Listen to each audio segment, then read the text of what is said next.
In my last video, we showed you this, the Yaris Cross 1.5V, not the HEV version.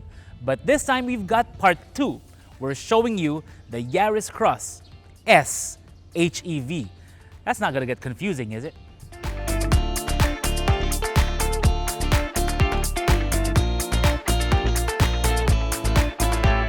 Hey everyone, Vince here from AutoIndustriya.com, and we're giving you part 2 of our Yaris Cross feature. So last time we drove this time we will go with the hybrid variant. And we're gonna try to see whether the 300,000 peso upgrade, more or less, is worth it if you're going hybrid. So if you've seen my previous review of the Yaris Cross 1.5V non-HEV, then yeah, there's really not many differences here in the outside because body's still the same, there's no special trim pieces. It seems to be pretty much really the hybrid system that's changed, because even when you look around, you see the HEV badge on the fenders of the vehicle. That's about it. You see badging in the back, later we'll show you. Even the Toyota logo here, it doesn't have the blue halo. So when you actually compare both side by side, it's hard to tell whether one is a hybrid or one is not unless you look specifically at the badging. Now let me tell you now that there was a time when I was on the road on the highway and then I saw a Yaris Cross, no badges, but then it's trying to have it has a vanity plate here that has a conduction sticker and a hybrid thing on the plate, whatever. And I was thinking, is that really a hybrid? But you know, again, on the outside, you can't really tell. I hope he wasn't trying to get away with coding, or yeah, there you go. Anyways, in terms of the look though, it is a good looking vehicle. I do like what Toyota did with the exterior of this.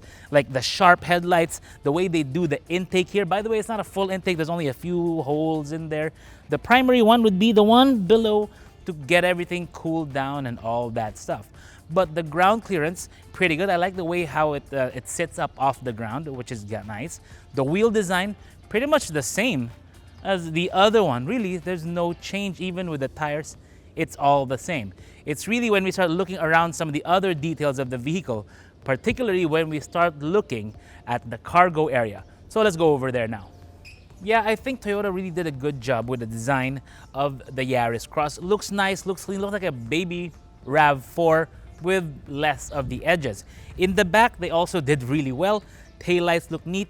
Toyota emblem there, of course, no blue halo, just like the front.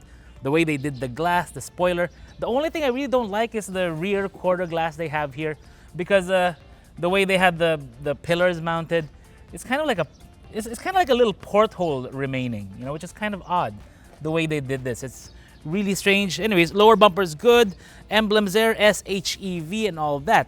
But the great thing here, this also has a power tailgate as expected.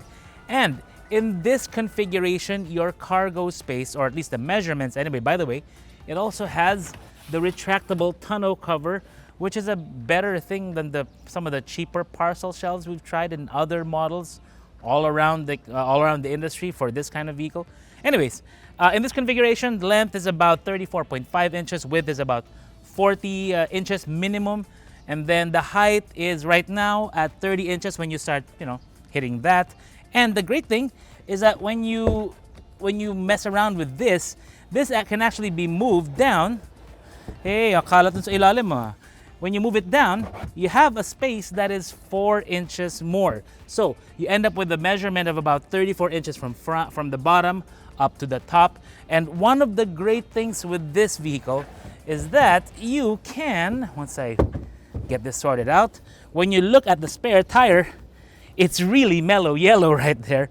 Like you drank a lot of Mountain Dew, or you drank Barocca and then you went to the toilet.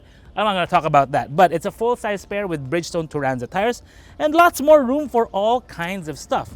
But from that camera angle, you can see that there is a difference compared to the Yaris 1.5V, and that is this little hump right here. Now we're actually trying to figure out what it is, but I think I know why, and when we look under the hood, we are gonna confirm that. But as it stands, compared to the other one, which has the full width here, this one only has about 45.5 from here to the other side, but the length is still extendable. And when you fold this down, it goes down 60-40 style. The maximum length there, actually there's a bit more to give, around 59 inches. Plenty there. We'll have all the metric conversions for you. No problem right there. And the way they have the floorboard here, it's a nice, almost continuous space all the way to the front. Now let's look at the engine bay and show you what I think that little hump there is for. At the heart of the Yaris Cross Hybrid is the 2NR-VEX. Almost made a mistake on that one, because they do have a lot of these same engine codes. The difference here is that the engine makes less power than the 2NR-VE that we reviewed in the other Toyota Yaris Cross. So this one makes 91 PS. Yes, it's less power than the other one, but it's more optimized because it's Atkinson cycle for the hybrid system. And the hybrid motor of this one makes 80 PS. We'll have to double check that. And combined, they make 91, which is kind of odd as well. But you do get more torque in the vehicle, which is key for a vehicle such as this. You want the torque for efficiency, and being that it can drive on pure electric mode once the battery is fully charged, is that it gives you the ability to go a few kilometers without activating the engine.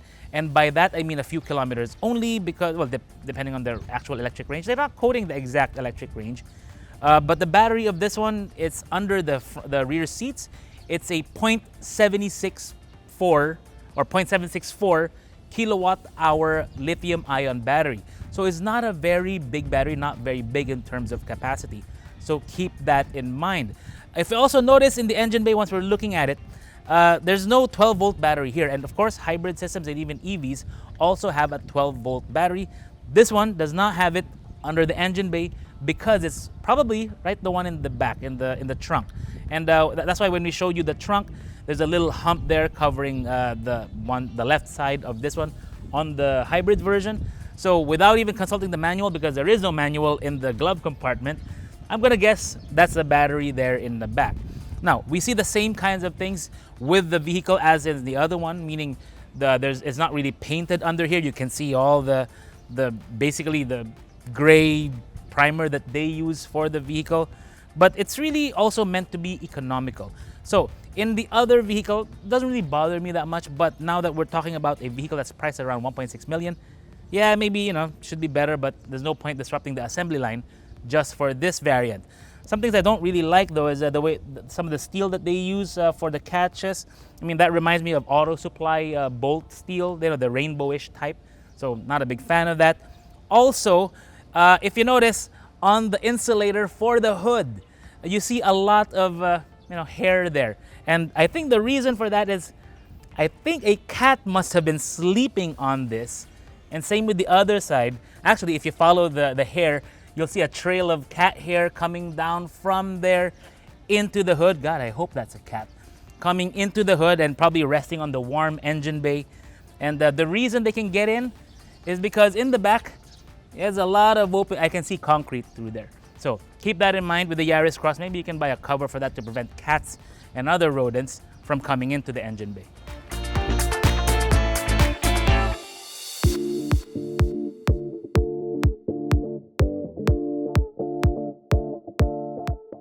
The best part about having two cars, different variants, at the same time is that you can compare what's really changed from one to the other. So the seating here is actually pretty much the same. Center armrest, this is also adjustable with either upright or a bit more reclined. The seat, the floor is pretty much the same.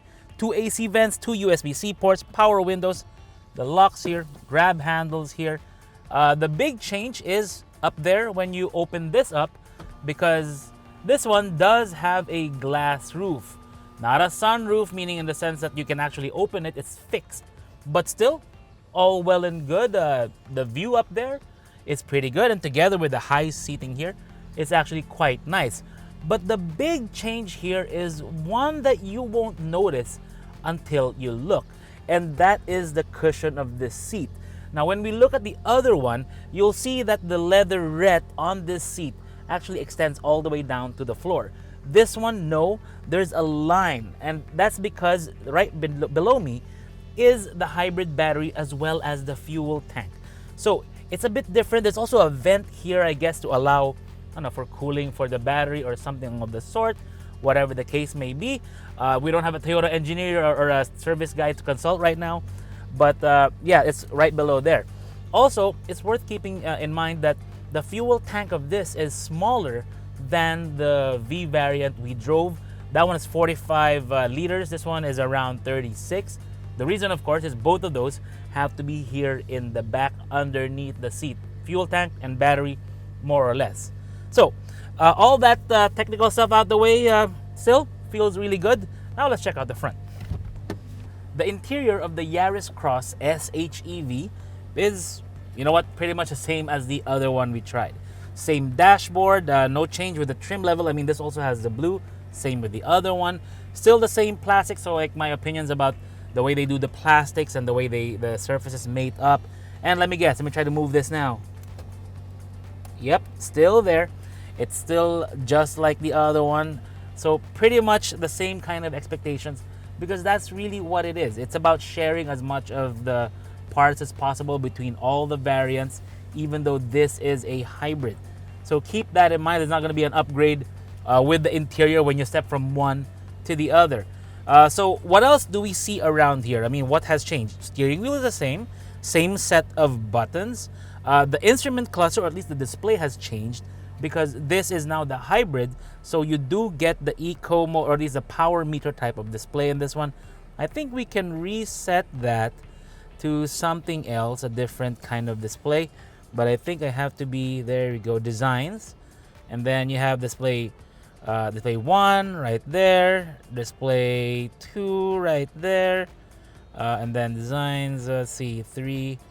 Display 4 looks really interesting. Looks like a nice screen there. So I think I'll stick with design 4.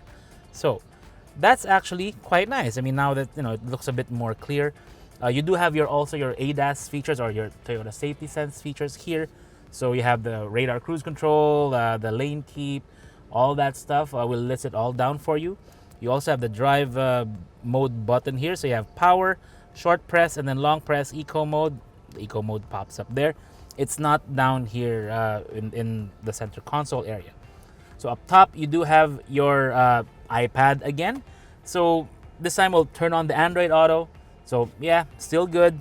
I mean, we go around some of the features. It's a little slower. Hey, somebody's a Red Bull fan. This is Zach's phone. Let's check some of his messages. Just kidding. So now we go around here. What do we see? Not really much. It's pretty much the same, like the voice recog features, volume settings, and all that. Touch sensitivity adjustment. Anyways, then down here, your auto climate control, single zone, not a dual zone here. So it is actually quite good.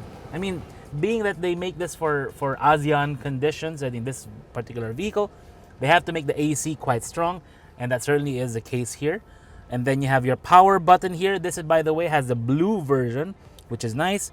USB-C, USB-A, your warning, or at least indicator for if everyone in the back is wearing their seatbelts. So Zach isn't wearing his seatbelt. You do have the wireless charger here as well, and it secures your phone very nicely. You have the 2-tier cup holders here, which we do actually like. And let me guess, the shallow center console armrest thing. So yeah, that's another thing there. Power window buttons all around here. On the left side, this does have the features like, I mean, I did mention the TSS, so it does have the button for the forward collision assistance, or the AEB, right here. Power tailgate, stability control, and the EV mode button right here. But given that it's a hybrid and EV mode is unavailable because the battery is low. And one thing we did notice, because we're filming this and we're inside the car and the engine is running, or at least the power pack is running, is that when it switches from electric mode to the engine activating to charge the whole system up, it does sound a bit rough. So that's something to keep in mind. Maybe later while I'm talking, it'll come on again, but we'll listen in for that. Now, the other thing I don't see what I mean. I don't know if you can hear that through the audio, but it is a bit loud, or it is a bit noticeable here. And the vibration, like I can feel it on the floor. One last thing before we go out on a drive. Oh, by the way, it also has a DVR, all that stuff. But one last thing is when you close the doors, like here, I'll try to show you. So when I close the door, it kind of bounces. So I don't know if that's gonna come through on the camera or not, but when I close it, it's like it bounces and then settles. You know, it's not like a nice gentle thud where it closes. Even when I'm gentle with it, it kind of bounces, which is odd. So keep that in mind. There are gonna be some niggles with the Yaris Cross overall, and a lot of these things also apply with the V variant we drove. Anyways, let's get off to the races and see how the hybrid performs on the road.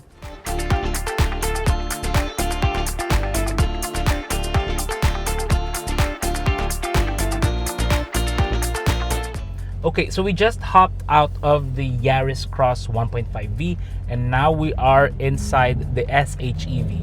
One thing I do want to point out now that I wasn't able to during the interior walk around is a 360 camera of this. Like here, for example, if I put it into reverse, oh, there's a big motorcycle there.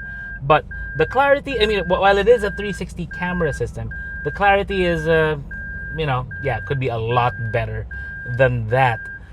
So yeah, keep that in mind with this vehicle. And also when you're managing the gear stick, or at least a drive selector of this one on the ECVT, is that it is a bit notchy. So I put it into R.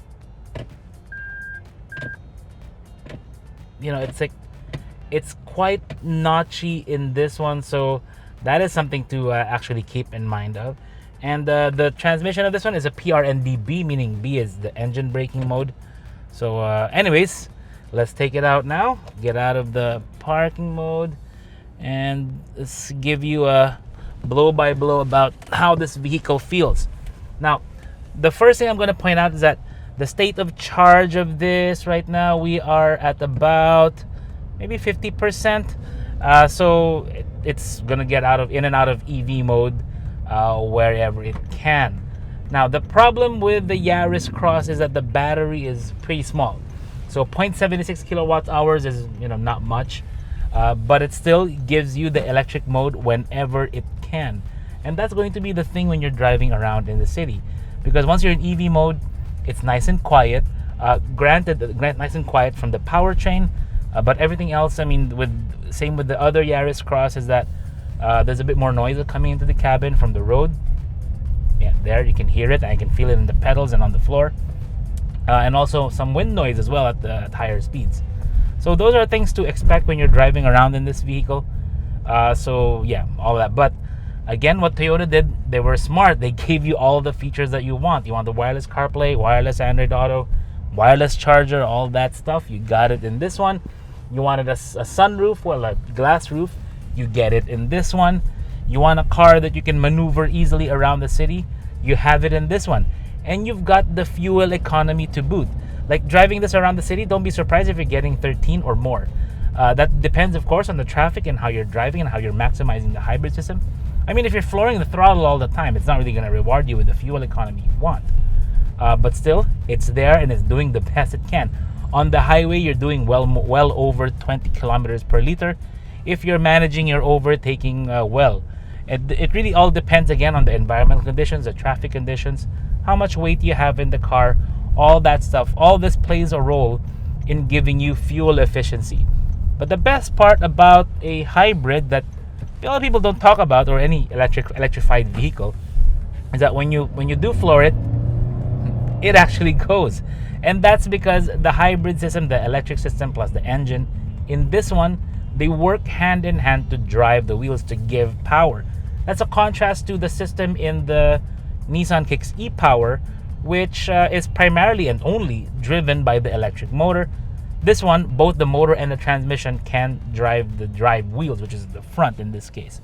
So it gives you the best of both worlds, and trying to minimize the drawbacks of both. That's the idea of a hybrid. It gives you a bit of both, and you get there you go. The disadvantage of the Yaris Cross is right now, you can hear it and you can feel it. It's when the engine kicks in. And like I mentioned earlier, this one is using a 1.5 liter on an Atkinson cycle. But think of it like if you have a generator at home, like a genset, you know, when you power up that engine, that generator has to give you power. And you know, when there's a blackout, which is kind of common now, when you power up one of those, whether it's a small unit or a big unit or maybe even a diesel, if you listen to the actual engine, it's not cruising at idle, you know, when you start it up. It's usually at the higher RPM to charge everything up to generate power. In this one, it's kind of the same. That tricycle almost just got into my lane. So in this one, the principle is the same. It has to be at a higher RPM to be able to generate the power that you want for your system. So it is going to feel a bit more rough. You're going to feel a bit more vibrations compared to, as you know, when you were in idle.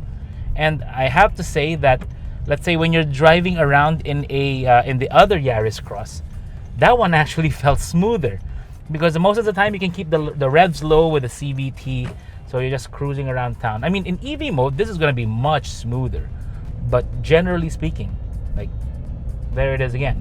The engine is just kicked in to charge the whole system, to provide battery power. Right now, I'm about maybe 40%, 30% of the state of charge of the battery. So, yeah, that's just the thing with this one. It's a bit of a mixed bag when it comes to how smooth it feels and how quiet it actually is overall. Because when you're in EV mode, it's really quiet. When you're in engine mode, or when the engine kicks in, it is quite noisy. So keep that in mind when you're driving one of these.